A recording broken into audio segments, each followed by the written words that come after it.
Koiwe unomutumirei, wanga uchimutumirei, koiwe unomutumirei, kuti akutsvagire mabhebi. Pulo guys. Kungozama utiwo zvibudewo zviri. Shuku dziripo dzekuimba but hey. Zvinoramba. Zviri kuramba guys, yeah. Guys, ndauya Wakatemba cover by Leona Lilly. Kamusikana kechidiki kepagwero apo. Kanoimba. Kane chipo, kane voice. Kwete serangiri remasese. Sanangoenda kuti mugokaunzwa kuti kakamira sei. Mungozonyora macomments kucomment box. Kupawo malike kukamusikana kechidiki anogona kuimba.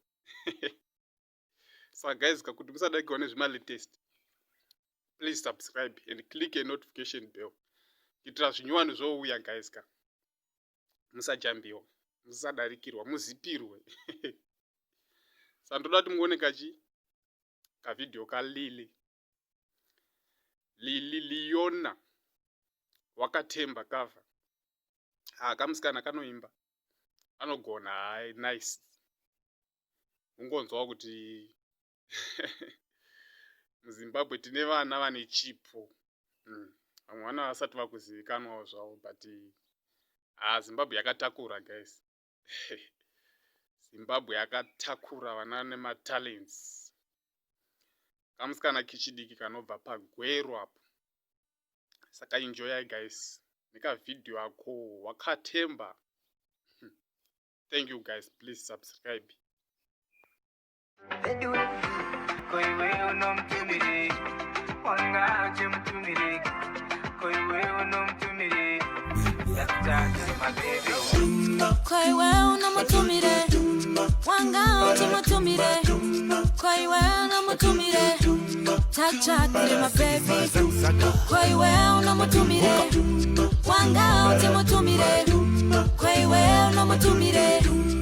Chakire my baby.